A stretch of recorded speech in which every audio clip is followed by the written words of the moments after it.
We'd like to begin our podcast by stating that Deep Space Pride supports the WGA and SAG-AFTRA in their strike for a fair and equitable contract. This week, we talk about the news that came out of San Diego Comic-Con and the much-anticipated Strange New Worlds Lower Decks crossover called Those Old Scientists. Thanks for joining us.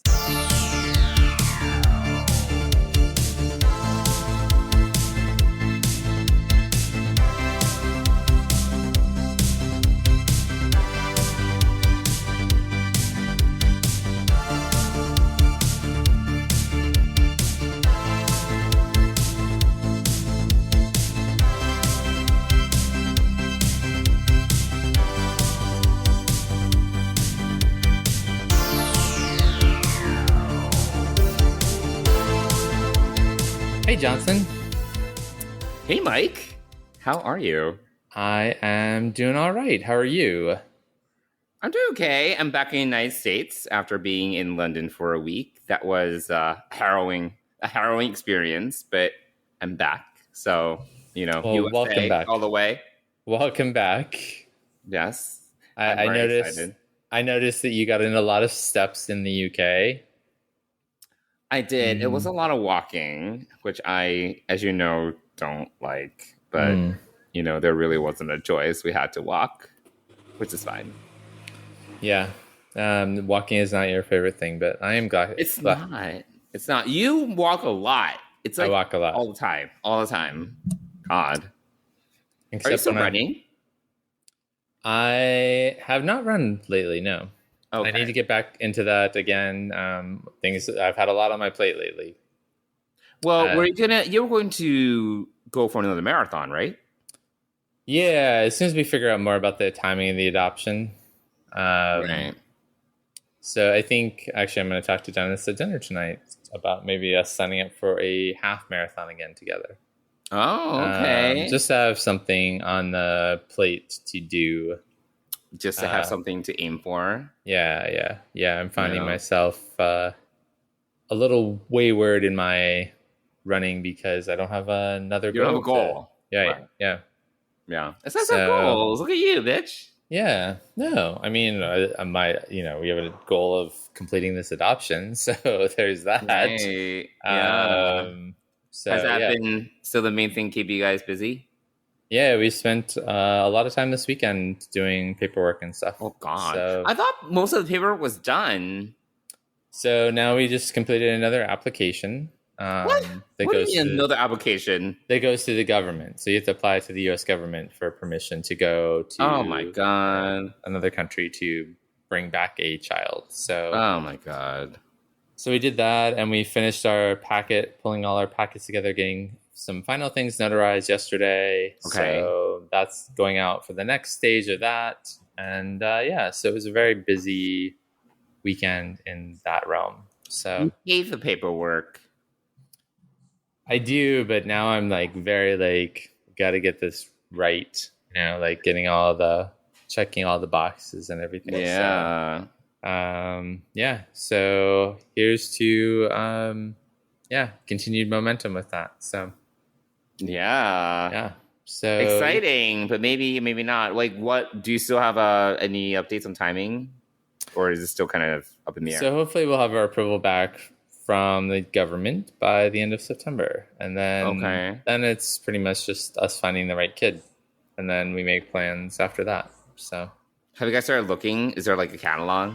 No, not yet. No, they're actually going to. Oh, did you hear the background? What is that? So the window is open. That was like this is so on my street. There are cars driving by with their windows down and music playing. Oh, okay. I was like, what is that? Hopefully, well, I guess if you heard it, it did not remove background noise. But oh well. Yeah. Oh well. This is New York City. Our listeners are going to hear it and be like, what the fuck? There you go. Well, that's New York City. Well, that's a small piece of New York City. So. Right. Your office, quote unquote office, is also now right by the street. Correct. Yes. I am now. As we moved forward in this process, we're cleaning out the back room where my office used to be the bedroom. So right. yeah, all this is part of the process. So Yeah, exciting. yes, Life so, upheaval. Woo! yeah. I love life upheaval, and Oh there's my been more God. than my fair share of that, but we don't need to get into Yeah. it. Yeah, you have been busy. Yeah, there's been a lot going on. So, but let's jump into talking about some Star Trek news. Yes, there's a bunch of Star Trek news yesterday. Yeah, Sandy. So yes. So San Diego Comic Con, all this stuff came out. How can they? Right. How does Paramount do this for Comic Con yet cannot do it the rest of the year? I don't know. That's my big question right now. It's like they planned all this. Came out really well. I got the news feeds, coming in and all of this, and I was like, oh, look at them being organized and pulling shit together. And Sure. I'm like, why can't they do that for First Contact Day and Picard Day and all these different things? Well, I think they probably need to also compensate for the whole the SAG-AFTRA strike. Right. And not having much in the way of appearances from any of the cast members, right? Right. Yeah. They need to kind of make up for it. So, they didn't have to announce that episode 9 of Strange New Worlds is a musical. We had no idea. They didn't have to do that. But they need something to, they needed some buzz, I guess, right? But no one's there to talk about it. So, I mean, I'm guessing the executive producers were there to talk about it. I have no idea. I don't know who was in Hall H presenting. Yeah, I don't either. Yeah, all I got was the news releases. So right. So yeah, that was a surprise to me. I had no idea that was happening. I mean, there was this long rumored musical episode that Discovery wanted to do, I think. Yes. Yes. Because I think a lot of the cast members have been in musicals. Right. Yes. Case. Exactly. So yeah. Makes sense. That makes sense. Yeah, I agree. Yeah, so that was a surprise. We got a Lower Decks trailer, which, this week's Strange New Worlds episode was super pumped me up for more Lower Decks. Yeah. I think I think after watching this week's episode, I think that Lower Decks and Strange New Worlds are kind of like the flagship shows of Star Trek right now. Definitely not Prodigy. Bye, Felicia. Well, yeah. Unfortunately, which was good. Yeah. We enjoyed Prodigy. Prodigy was excellent. We did. It's so sad. Yeah. Tears. Yeah. So we got a new trailer for that, which looks exciting. A lot of hints at different things, and I mean, it's the usual. There's a lot happening. Yeah, It's a lot happening to the point of what is happening. Yes. So, yes, and you don't know which episodes these are all from, whether they're from one or a couple or all 10 of them or whatever. Right. So yeah, it still looks great. And so that launches September 7th, which a little bit later this year. But yep. Yeah. I guess now they need to kind of drag it out, because after Strange New Worlds, we have Lower Decks and then Discovery. Was there a date for Discovery? No, so that was the other piece. I think all of it said early 2024. So, probably looking at January or February, I would think. But they didn't really give a date for that. But it was strongly hinted at that it would be early 2024. So right. Yeah. But I don't my feeling on that is based on the strike. I think that we're going to get the same thing that they did last time, which was break it up.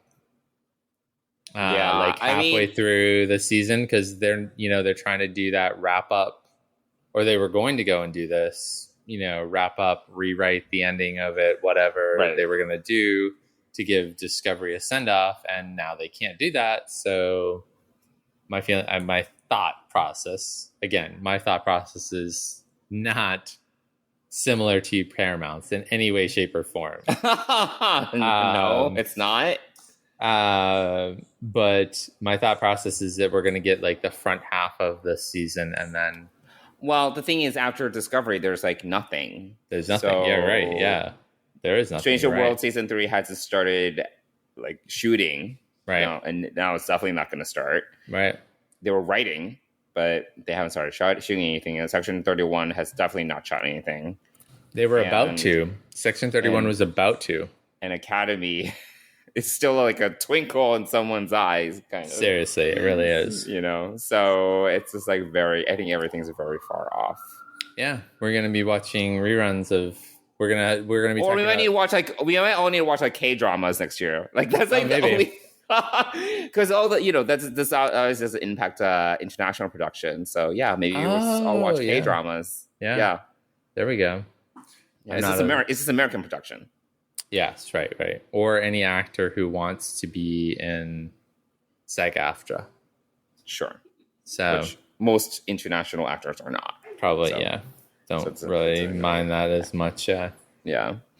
So that was all the news out of, right? Did we get everything?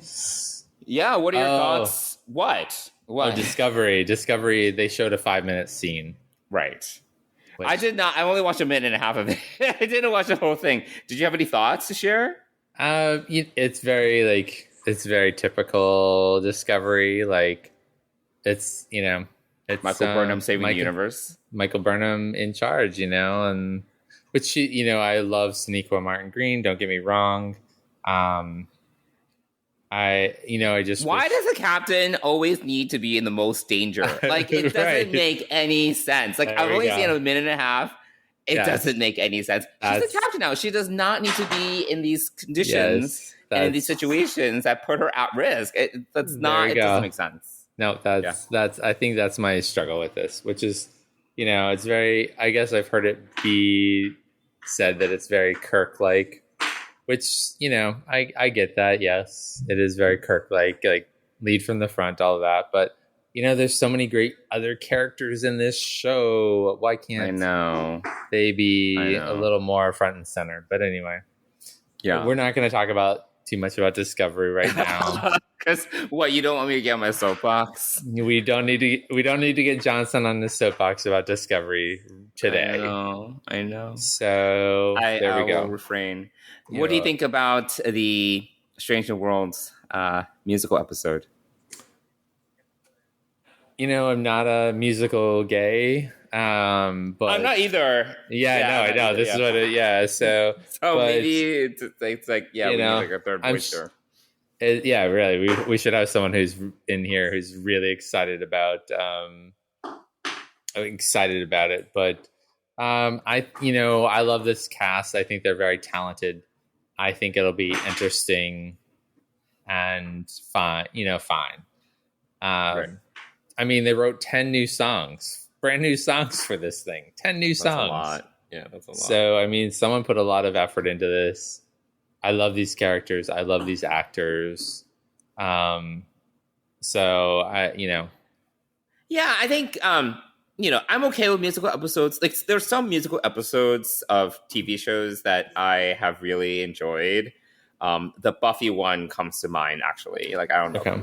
I don't recall if you ever. I don't know if I ever watched it, but I definitely know of it. It was really good. Like, so Buffy did one, and for some reason, everything that comes to mind are from like the 90s. So Buffy did one. Xena Warrior Princess did one. Really?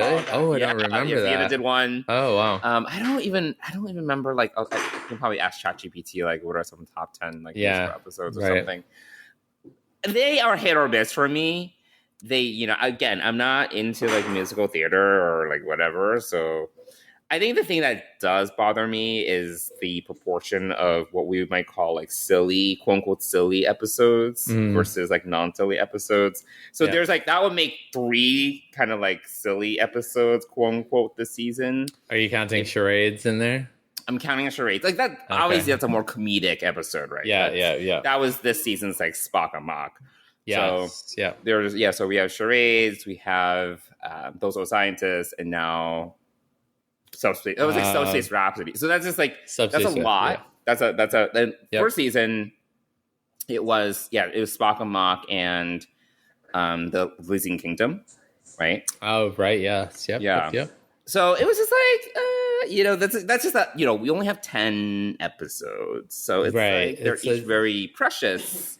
Yes, so, I agree with you. Yeah. And by the way, I'm not saying that there isn't like character development or plot progression in in these episodes. That's what I was saying. But it's like That's like almost 33%. That's a lot. That's a very high proportion. Yeah. Yeah, it is. I like kind of like my hard sci-fi, like hard hitting sci-fi, Yeah. So yeah. Yeah, I think when you said hard hitting sci-fi, I'm like, I want episodes of The Expanse. Right. I want like Strange New Worlds, like episode 8, which we did get to see, but we won't talk about. That's like, oh, that dug really deep, right? Yes, yeah, it does. Excellent. I really like that episode because it's like gritty, it's deep, it really digs into the characters and their background and what happened to them. That's kind of my shit. Yeah. Versus kind of the more still. I mean, like I enjoy the occasional like, oh, Spock goes crazy episode, sure. Yeah. But it's like this is too many. It's like one too many. Yeah, I tend to agree, especially since we were teased at the very beginning about the Gorn. Oh my god, where the fuck are they? They are MIA. I don't think they're going to show up in the musical episode. I doubt it. I don't think so. And kind of a spoiler, they don't show up in episode 8. So I'm kind of like, where are they? Well, they're in the final episode, which they did release the name of, which is, I'm going to say this wrong, Hegemony. I can't even say it right. Hegemony. Hegemony. Oh, hegemony. Okay. I don't know. Anyway. That's obviously they're going to show up there. But it's just like why they teased it in episode 1 and then the finale. That's it. Like they could have done a little bit more, more cookie crumbs or breadcrumbs, whatever. Yes, find a destroyed starship here. Find a broken colony here. Whatever. Yes, exactly. Or you hear a report about whatever. Yes. Yep.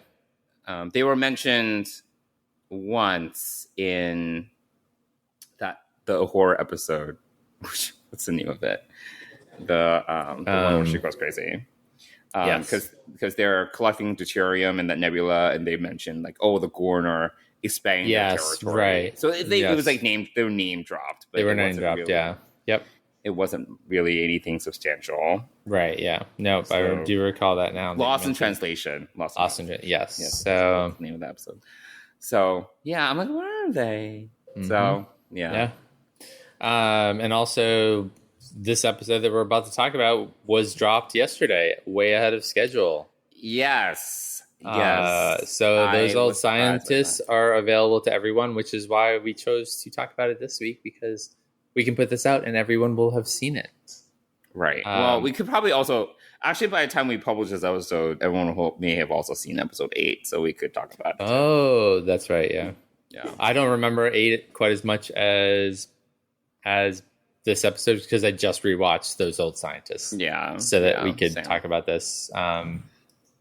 So yeah, let's talk about those old scientists. Which is a term from Lower Decks to describe the original series, which I love. And what did you think? Is this one of your... For me, I will say this is one of my more enjoyable episodes of this season. Like, this would be in the top third of episodes for me. Yes, do we want to give a quick summary before we dive in? Oh, sure. Yeah, do you have that up? I have it up. I'm ready, bitch. Yes, bitch. Go for it. All right. Those old scientists. An accident while investigating a time portal sends ensigns Beckett Mariner and Brad Boimler through time from the 21st century, and Captain Pike and his crew must get them back where they belong before they can alter the timeline, courtesy of Memory Alpha. Nice. Yes. Yeah. I really enjoyed how this whole episode started. Like, it was a Lower Decks episode. Yeah, it was. It was great. It was great. And I loved the opening sequence, too, because it was all animated. It was all animated. Yes. So, were the only Easter eggs the space creature and the koala? Were those the only I didn't see the koala. Ooh. Oh, yeah, the koala. It's in the very end. Oh, I missed it. And I've watched it 3 times. I even went back and watched it again. I missed the koala, but the space creature was great. I laughed when I saw that. I was like, yes. Yeah, very, very apropos. Yes. Yeah. And I actually, the first time I watched it, I actually skipped the title sequence and caught the very end, and I was like, "Wait, what?" And I went back, and then went back to. Oh my gosh! Yeah, I watched it. I watched it. I will skip some intros to shows, but I really do just. I mean, Anson Mount's voice and like I don't know. It's just, I do like this theme. I love this theme. I really do. So.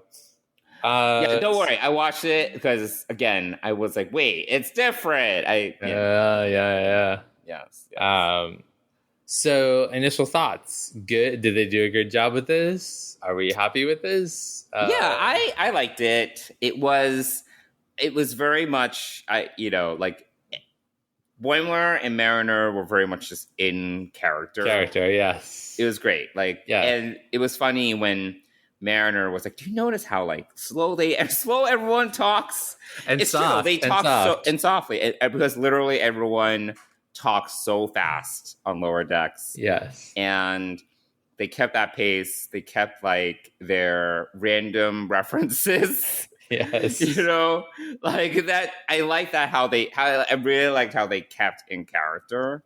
Yes. And that worked really well. People be like, "What are they talking about?"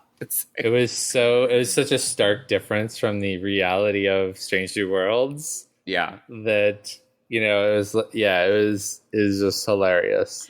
I thought that it was a little bit. I'm glad that Mariner came in because I was like, when is she coming? Because yes, right, yeah, and it was. I thought it was actually a bit slower when it was just Boimler, when it was just Jack Quaid. Mm-hmm, yep. But then once Mariner came in, the energy kind of ramped up so much more. Yes. Because even when it was just Brad, I was like, oh, this is good. It's good. I was enjoying it, but something wasn't really hitting for me. But then once Mariner came in, it really started hitting. I actually. Really hit. Yeah. I actually worried that it wasn't. That she wasn't going to be in it as much. I was like, oh man, like she's just going to come in later or me too. And I was so I was, when he was about to go back and she comes crashing through the portal, which I thought was great. I was like, yes. And then they couldn't get the portal to work again, which was perfect. Right. And then chaos ensues. Yeah. And then of course Mariner talks about what we all think how hot Spock is. Yes. The body, the face, it's like and she couldn't stop talking about Spock and how hot he is. I was like, yes, this is what we're all thinking. Is great. Yes. It's great. It's exactly Ethan Peck is really hot. It's great. It sort of makes me wish for a Lower Decks Strange New Worlds episode, like a lowercase Lower Decks Strange New Worlds episode where maybe some interesting characters, some of the bridge crew that fill in, whatever. Like the TNG episode. Yeah, but more on the par with Lower Decks. Like I think that the Asian woman Mitchell navigator would be a great one of those to do that with, and maybe some other. And by the way, where's Chief Kyle? I think where is Chief Kyle? He's gone. He was mentioned in Lost in Translation. I caught that, but he did. They just meant they were just like, I think Pike was just like, have Chief Kyle beam them up or something like that. But I don't know where he is. Where is he? Yes, Yes, the twink. Yes, that's where. Where's the twink? Where are all the twinks? I feel season 1 had more twinks. I guess technically Jack Quaid. Jack Quaid's a little twinky. He's very tall and skinny. But yes, he is. Yep. Did you have any favorite moments? Oh gosh, I did. And Mike, when was the last time you fanboyed out? That's an even bigger question. I think that was obviously that's a recurring theme. That is fanboying out. Yeah, I'm trying to think. Gosh, I mean, I fanboyed out when I met Doug Jones in person. That was really cool. Wait, what was the first time or when you interviewed him, or are you talking about? No. When we went to Chicago, and he was he only had one person left at his table, and I just blankly Like I looked and saw it, and I was like, he's still there. Odd. And I thought it was kind of odd because I thought the Discovery crew was doing a like group photo. So I was like, oh, there's no line. I'm going to go up and tell, like, and I said, I am Mike. I know I have a coworker who grew up with him. So I think I mentioned that too. What? Yeah. What are you talking about? My coworker Carla knows Doug Jones. They grew up together. You have not shared this information. Sorry.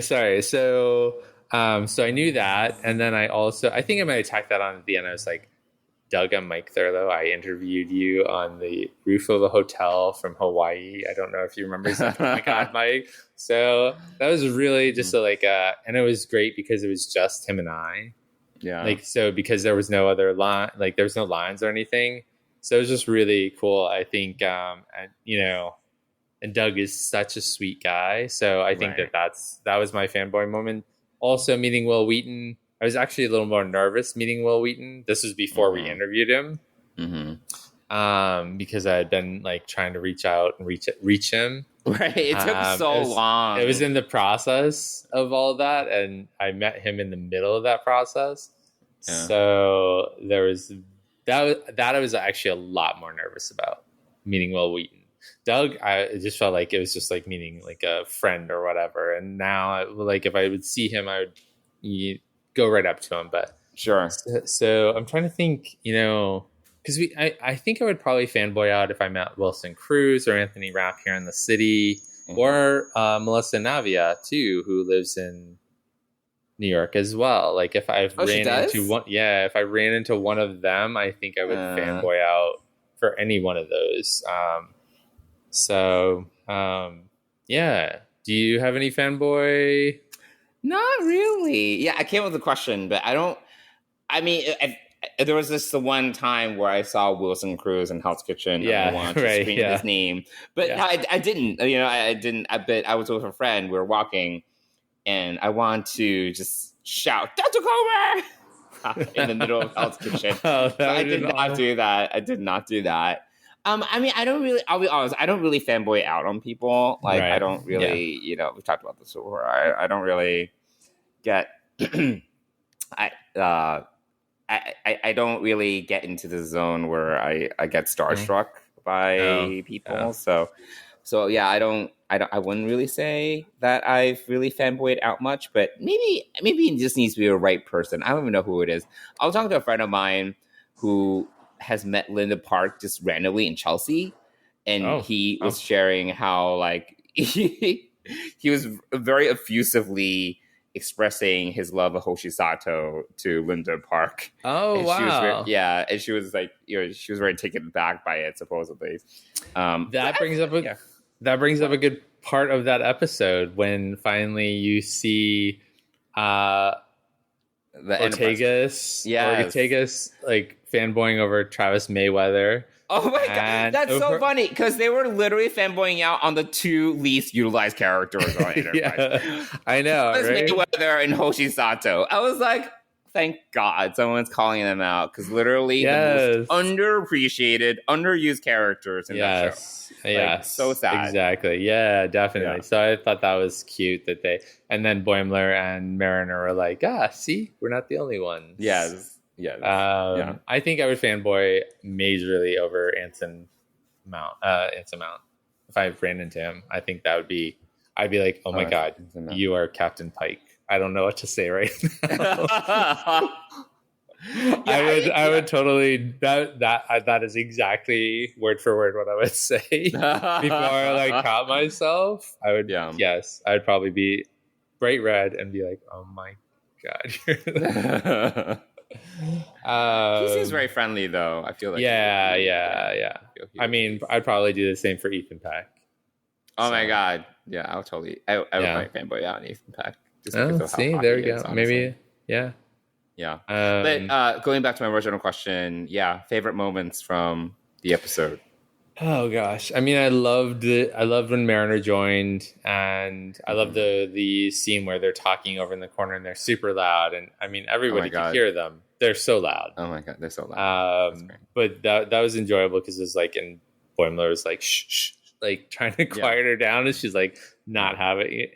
That was fun. I loved her to Hura, and that whole like getting her to drink, and then the Nausicaan thing, which I feel like is sort of like were the Nausicaans around in this time period? But apparently they were, because that was the like key ancient to the whole Nausicaans thing. portal. I was like ancient Nausicaan portal. I was like, what are the Nausicans building portals for? Like, right?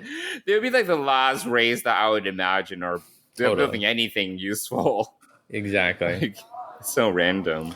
But that was the key for getting the information that they needed. But then the result was this is a time portal. So I thought that was the outcome was kind of funny. I was just you're right. What was the I was like, okay, that was it. It's ancient Nausicaan. It's like, it's okay. So and all that said was this is a time portal. That's all it said. But could we not have surmised that already?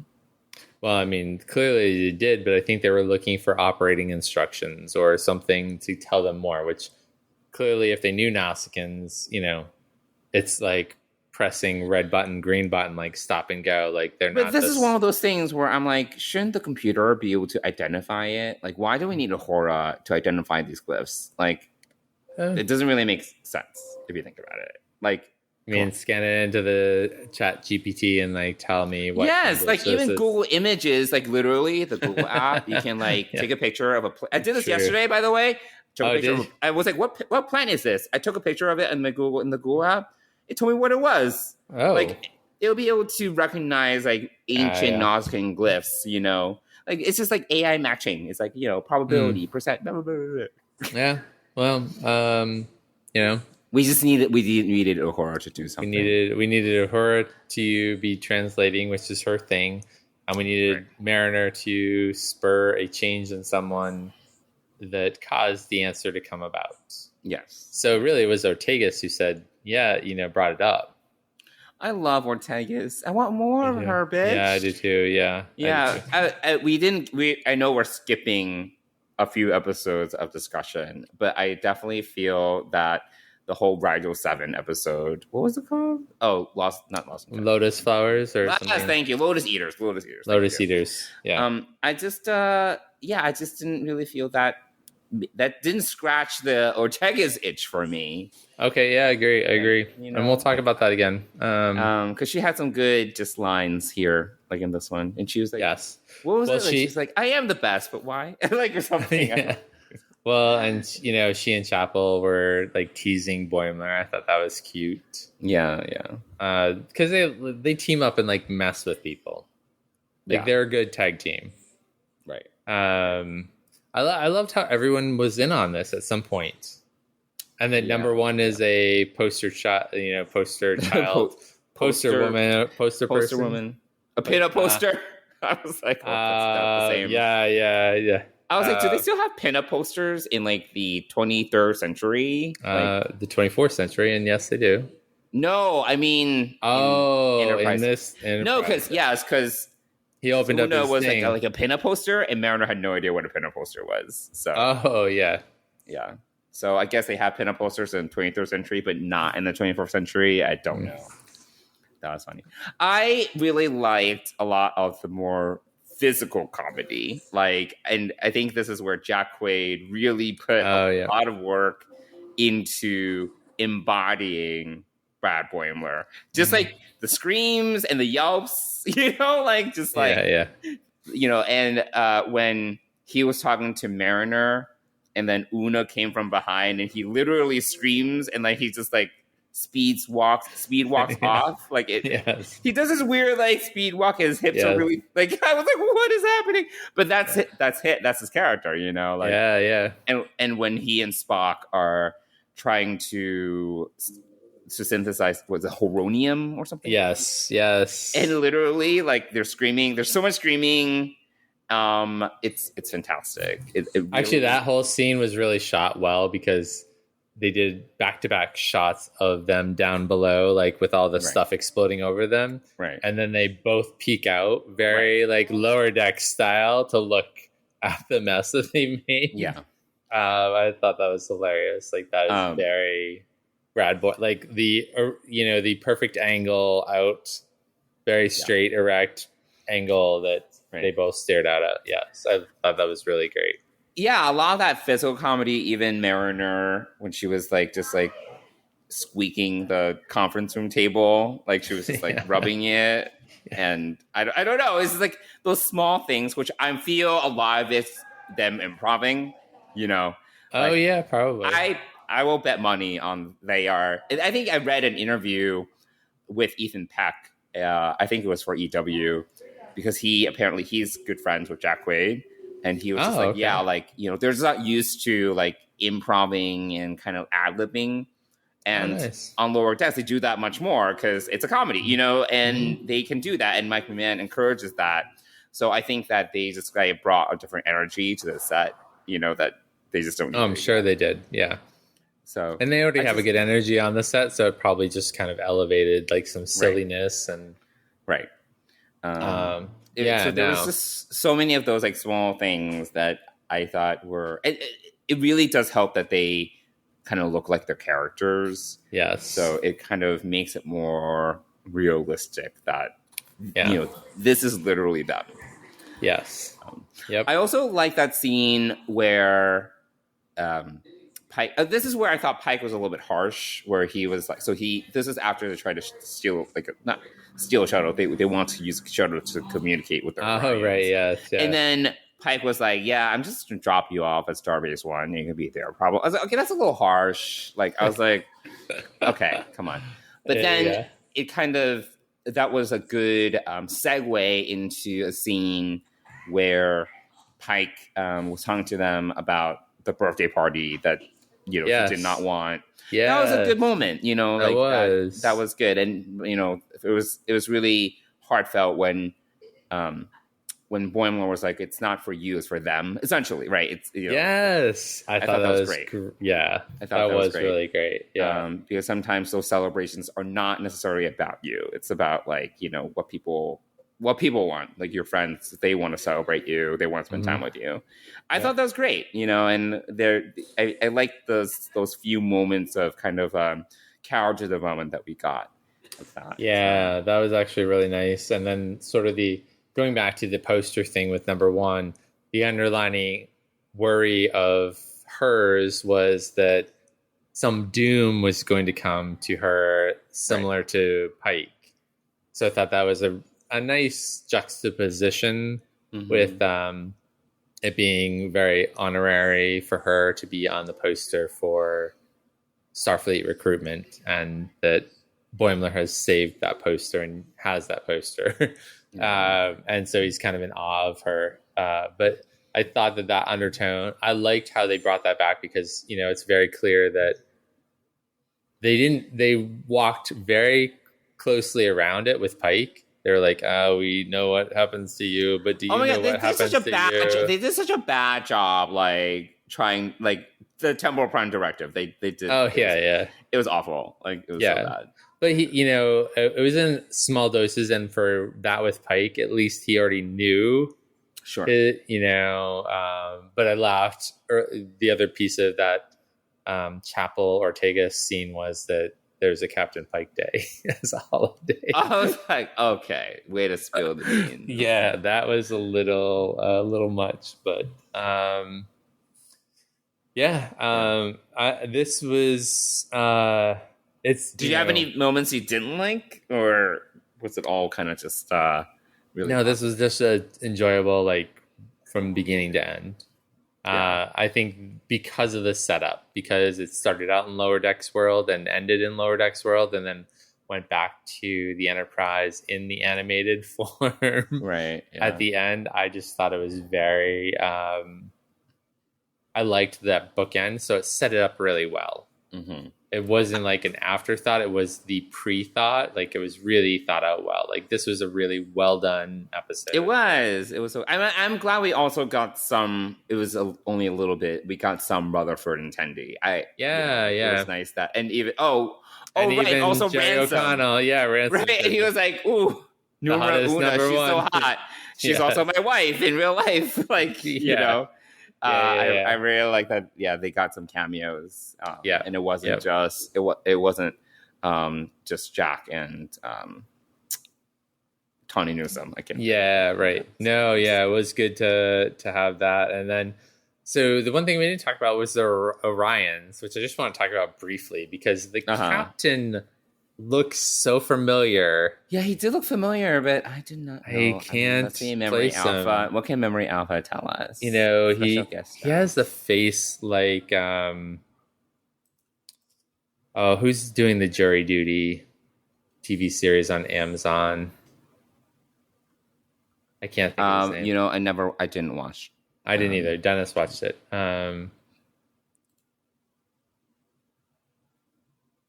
I feel like we need some like theme music right now. No, I'm looking at his Wikipedia. His name is Greg Brick. Okay. But he does look familiar. I just don't know. I think he looks like another actor that I'm thinking of. He's been in like a bunch of different things. He's been on Titans, The Lost Symbol. He was on Channel Zero, which was a sci-fi horror movie. Oh, he was in The Handmaid's Tale.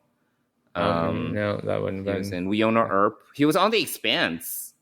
Oh. He's been in a bunch of things. Who did he play on The Expanse, I wonder? Maybe that's where I recognize him from. The Expanse. He played Lopez. Oh, okay. I don't know who that is. I don't either. All right, well. He's been in a bunch of different things, actually. He looked familiar. He looked like some more famous actor, which I thought was interesting, but I did like the whole Orion angle about this with Tendi. You know, it just made a nice through line of the episode as far as the Orions went. So yeah, I like that too. And they had some of those references to Tendi's background, Lower Decks. Yes. What is she? Mistress of what? Of the winter or something like that, and he picked up on that right away. That was great. Yeah, it was perfect. He was they said the magic words, and like he was like, "Oh shit!" Like that's the mistress of winter, and he was like all about it all of a sudden. So, but it's like all the same. You know, again, it's those moments when they're just saying things and making references that are so appropriate to the characters. Because that scene. The captain was like, "How do you know that?" And Mariner was like, "Well, we just literally just said that we're time travelers." It's like he doesn't listen or something. Like, yes. But that's very them, you know. It's like they're not even. It's like he's not even listening. Oh, the side commentary. The side commentary, which would be like for most people, normal people, it'd be your internal monologue, right? Or like you type it in. I'm thinking like in a Zoom chat, you would be like, "Oh, like what the, with the little WTF." Comments that you direct message to people while you're on a Zoom call or whatever, like the things you don't say out loud. That I actually do worry sometimes that I'm about to say something out loud. Sometimes I fear that internal monologue will escape out if I'm not paying attention. Oh my god, I think I've totally done that because I have like no filter. Right, so I need Dennis definitely. Dennis, your boyfriend, definitely has an external monologue all the time. Especially if you get like one or two drinks in him, it's like you just need over. Yeah, just a margarita, and that's all. Just like one margarita. That's all it takes. All it takes. Well, cool. Well, this was a great episode, and it's unfortunate that none of the great actors who are in this episode can talk about it because of the strikes. I know. So, well, I think. Technically, the animation guild is separate, so they could actually talk. Yes, so technically speaking, I believe this is. I did not have the fine print, but this is why I've heard from multiple podcasters that the animation is a separate category and it's a separate guild or something. So technically, Kate Mulgrew did not have to, not go to SCLV. But I think that she technically could talk about Prodigy if she wanted to. Oh, I see. She probably is not going out of solidarity. And when I heard that she wasn't going, I also kind of chalked it up to the fact that she probably has some very strong opinions on them dropping it. Them dropping it. So better to let time and processes work out to find out whether there'll be a new home for Prodigy. But I'm sure she has some thoughts on that. I know. We all have sad about Prodigy. I really hope. At least now we got not only the back half on digital or on DVD and Blu-ray, but now the entire show is available on like I think Prime. Like you can buy it. Oh, okay. It's not just like completely unavailable. Which it was for. It was for a little bit, yeah. And I don't even know. Like, didn't the second half of the season drop? But they sold out of DVDs, or no? They're still available. I don't know. I don't know about that. So anyway. Now I want like a Lower Decks crossover like every season. Yeah. No. This is really good. But I think, like you said, with only 10 episodes, you really, I know. You can't do this. Right. We can't have a comedy episode or 2 comedy episodes and then a crossover episode. And then, because I think even though Stranger Worlds is still a single episode show, I still think that we want the through lines. We want the tying together of all these episodes that make it a continuity for us. Well, when we had 26 episodes on DS9, like we would get like maybe one episode that's the Frankie episode, and that would be the silly episode. Yeah, right. Yeah, 1 out of 26 versus like 3 out of 10. You know what I mean? Right. Like, and that was enough because it wanted the heavy hitting sci-fi drama. Yeah. So yeah, 3 out of 10 is definitely a little bit 30% is definitely a little bit too much. So yeah, that's all right. All right. Any final thoughts on Those Old Scientists? No, I feel like for the most part, I feel it paid off. I feel Mariner could have, if she was like with him at almost like even sooner, it would made it even better. Yeah. But it's fine. It's fine. Like, I'm glad we got what we got, and she does sort of take over, so I think it was nice for Brad Boimler to have his own. She is a very strong presence, I guess.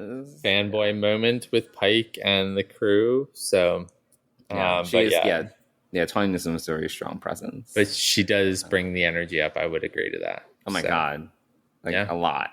Yes. No, I love Tiny. She's like honestly spectacular. I think she's so funny. Yeah, actually, I think that if we were going to, in the future, going to a convention, if we do, I think seeing her would be on the top of my list. I think. Yeah, she's great. She's really she's truly fantastic. Yep. I think. All right. I'm sure we're missing something, but I think we covered most of the bases. We did. I took no notes, so maybe next time. All right. Well, I think we covered a lot of it, so I think we're good. It was a great episode. Thank you to all the actors who put that on, and to the writers who wrote that episode, and Jonathan Frakes who directed it. So he did a good job. Yeah. Oh, the one scene that I did not like, and I thought was very random. There was one scene when I did not love the conversation that Boimler had with Pelia. It felt very random to me. I don't remember the scene before, but then he went straight to the engine room. I was like, wait, why is he doing engineering? He needed to think about what Pike told him, I think is what he did. Something like that. And then he had one-on-one with Pelia, and then Pelia said something like, gave him some words of wisdom, like something along the lines of, instead of just pretending to be who you want to be, become who you want to be, something like that. Yeah. And then the next scene is like him trying to just not steal, but use break into the shuttle. Yeah. Yep. It felt a little shoehorned in. Like it didn't really feel like from a flow perspective, it didn't work for me. I watched it twice and I was like, it's not working. Honestly, I don't really feel. I'll be honest. I don't feel Pelia is really being utilized super well this season. It's here and there, but I still don't really know much about this woman. For someone that's apparently lived thousands of years, I still don't really know her. So this was a little bit. It felt a little bit off to me in terms of flow, but it was fine. It's like a minor quibble for me. I thought it was slightly out of place, and I thought maybe it's because Jack Quaid wanted a scene with Carol Kane, maybe, or maybe. There was some relationship there, like through his parents or whatever, that wouldn't it be cool, something someone said or whatever, but No. It did that was like the only scene that kind of stood out to me. It was a little odd flow wise, but it was. It didn't break the episode for me. But no, it didn't. Yeah, that'll be my one nitpick, I suppose. All right, fair enough. We usually find something that we didn't like, but anyway, sure. We always have. I have notes all the time. All the time. All right, cool. Well, Mike, do you want to give a quick shout out to our sponsor? I do, and Fansets will be in Las Vegas at the... We will not be. When will Vegas? not be. Next weekend? Like, when is it? It is in 2 weekends, I would say. Oh. Not next weekend, because next weekend's the 30th. It's the following weekend.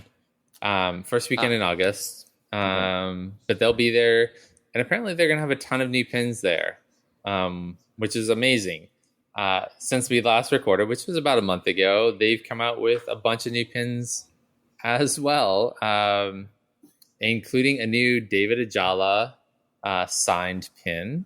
I heard about this. Yeah. They've come out is he like signing each one individually, or I don't know how they work. An engravement of his signature.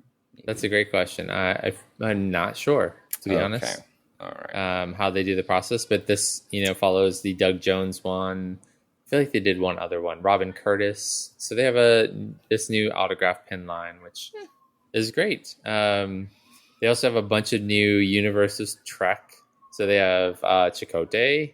Apparently they've gone into series 2 now. So Captain Archer of the Enterprise, NX-01, and Commander Chakotay of Voyager are the newest ones. They also launched Gwyn from Prodigy. And they also did a Captain Picard one with the Enterprise D in the pin as well. So lots of new pins out there.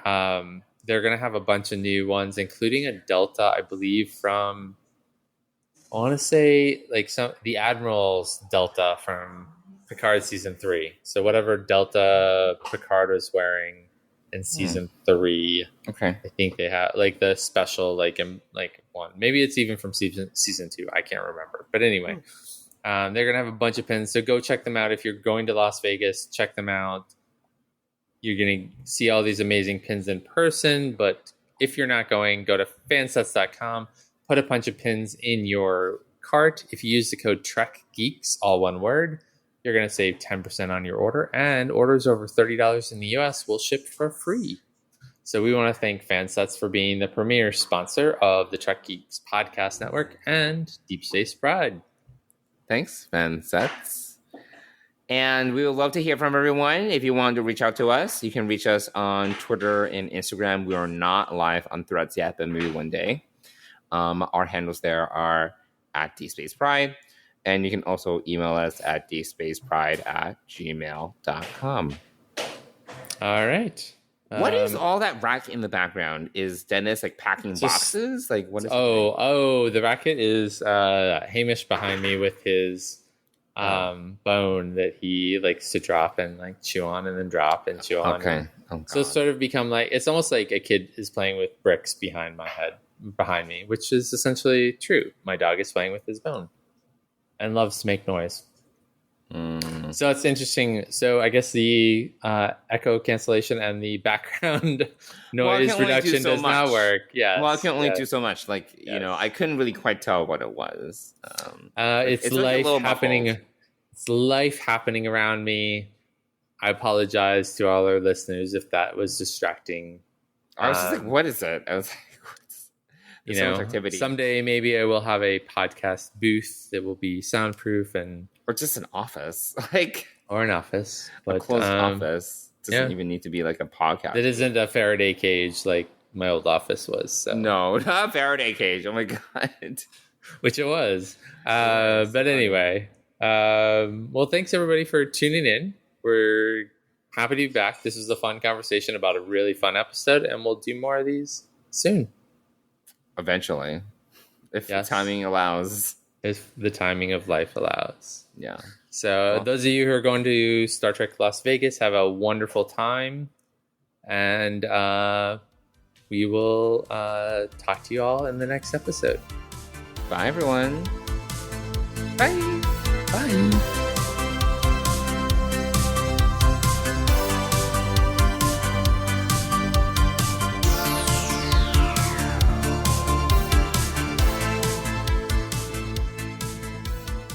Deep Space Pride is a production of Coconut Media Works. Executive producers Bill Smith and Dan Davidson. For more great Star Trek discussion, discover the other shows of the Trek Geeks Podcast Network at trekgeeks.com or find us in Apple Podcasts, Spotify, or your favorite podcast app.